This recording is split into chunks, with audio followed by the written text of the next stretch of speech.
एक बार एक बिजनेसमैन था और उसे अपनी बिजनेस मीटिंग के लिए किसी दूसरे शहर जाना था। भागते दौड़ते जल्दबाजी में वो एयरपोर्ट पहुंचता है क्योंकि उसे पता था कि उसकी बिजनेस मीटिंग उसके लिए कितनी ज़्यादा इम्पोर्टेंट है। जब वो एयरपोर्ट पहुंचता है तो उसे पता चलता है कि उसकी फ़्लाइट मिस हो गई। बहुत निराश, बहुत परेशान वो घर वापस आता है, ये सोचकर कि उसका शायद बहुत ज़्यादा नुकसान हो गया है। घर आने के बाद वो जैसे ही टीवी ऑन करता है, टीवी ऑन करने के बाद उसे पता चलता है कि जिस फ्लाइट में वो सफ़र करने जा रहा था वो प्लेन क्रैश हो गया है। अक्सर हम अपनी ज़िंदगी में ऐसी तमाम परेशानियों में फंसकर ये सोचने लगते हैं कि आखिर ऐसा क्यों हुआ, हमारे साथ ही ऐसा क्यों हुआ। पर हमेशा ये याद रखें, ज़िंदगी का आपका कोई भी पन्ना बेवजह नहीं लिखा गया। ज़िंदगी की कोई भी परेशानी जो शायद आपको कहीं ना कहीं तोड़ देती है, आपको कुछ सिखा कर जाती है। जैसे वो बिजनेसमैन, शायद उसके लिए वो बिजनेस मीटिंग उसके लिए बहुत इंपॉर्टेंट थी, लेकिन घर आने के बाद वो महसूस करता है कि आखिर जो भी हुआ अच्छे के लिए हुआ, क्योंकि शायद अगर वो उसमें सफ़र में पहुंचता तो शायद वो जिंदा ना बच पाता।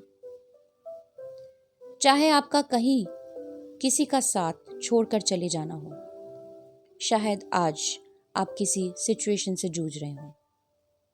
सिचुएशन कोई भी हो, वो आपको समय के साथ मजबूत बनाकर निकलेगी, आपके अंदर कुछ पॉजिटिव देकर निकलेगी। क्योंकि शायद ये परेशानियां ना हो तो हम किसी और को कैसे पहचानेंगे, अपनी कमजोरियों से कैसे बाहर आएंगे, अपने आप को कैसे मजबूत बनाएंगे। शायद ये पल भर का रोना हमारे लिए आगे जाके हमें एक मजबूत इंसान बनाता है, क्योंकि हमारे साथ जो कुछ भी होता है वो शायद हमारे भले के लिए होता है। आज कोई भी सक्सेसफुल बिना किसी परेशानी के बगैर नहीं बना। कोई किसी दूसरे को भी तभी समझता है जब वो खुद उस सिचुएशन से गुजरा हो। इसलिए हमेशा यही बात याद रखें, जो होता है कुछ अच्छा होने के लिए होता है। ये हम पर निर्भर करता है कि हम क्या सोचते हैं, क्योंकि कोई स्टूडेंट भी बिना एग्ज़ाम दिए पास नहीं होता।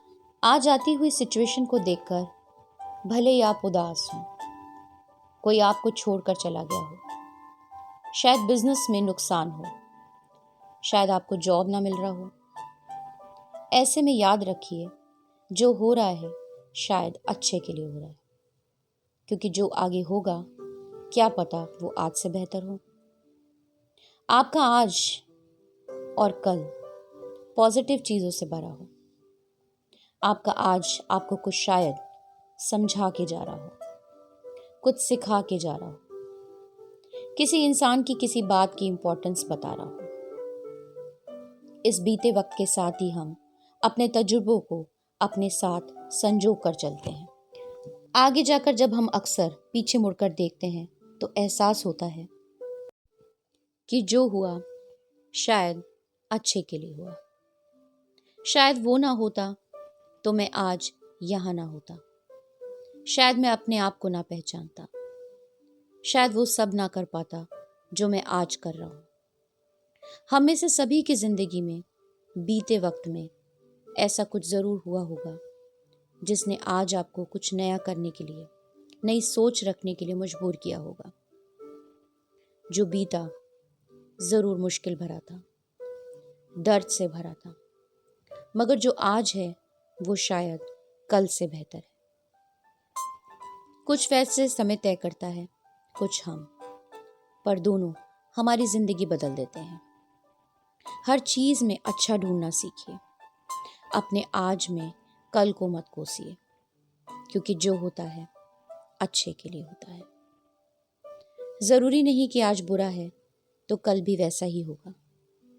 क्या पता आपका कल कुछ एक नया मोड़ लेकर आए। बस देखने के नज़रिए को बदलने की देर है, क्योंकि जैसा हम देखते हैं आपका नज़रिया भी वैसा ही हो जाता है। जिंदगी भी वैसी ही हो जाती है। आपका अगर कल ना होता तो आज कैसे आपका इंतजार करता। ईश्वर ने जो भी लिखा है हमारी बेहतरी के लिए लिखा है, इसलिए उसे भी पता है कि आज आपके साथ जो कुछ भी हो रहा है वो आप हमेशा इस बात पर भरोसा रखना सीखिए कि समय से पहले और समय के बाद कुछ नहीं होता। बस अपना अच्छा करते जाइए, क्योंकि चलना ही जिंदगी है। ईश्वर अपने समय पर आपको सब दे देंगे, बस अपना काम करते जाइए। तब तक ये सोचते रहिए कि जो हो रहा है वो भले के लिए हो रहा है, कुछ सिखा रहा है, कुछ समझा रहा है, आगे के लिए आपको तैयार कर रहा है। और जो कुछ भी होगा अच्छा ही होगा, हमें नया बना जाएगा, कल से बेहतर हमारा आज हो जाएगा। बस अपनी जिंदगी के पन्ने पलटते जाइए, एक नई उम्मीद के साथ, नए अनुभवों के साथ, नए विश्वास के साथ। आपके आने वाले समय में जो होने जा रहा है वो ज़्यादा अहमियत रखता है बजाय के जो बीत गया है, क्योंकि जो भी हो गया वो बीता हुआ कल था, आपका एक एक्सपीरियंस था। और जो होगा वो अच्छे के लिए होगा, क्योंकि आने वाला कल आपको एक नया इंसान बना जाएगा। जो हो रहा है उसे कोई रोक नहीं सकता, पर उसे हम बेहतर ज़रूर बना सकते हैं। जिंदगी के जब किसी मोड़ पर जब हम पीछे मुड़कर देखते हैं तब हमें समझ में आता है कि जो कुछ हुआ शायद हमारे लिए अच्छा हुआ। मेरे साथ बने रहने के लिए चैनल को सब्सक्राइब करें, लाइक करें और कमेंट ज़रूर करें। अगली बार फिर से आपसे मुलाकात होगी एक नई सोच के साथ। तब तक के लिए शब्बा खैर।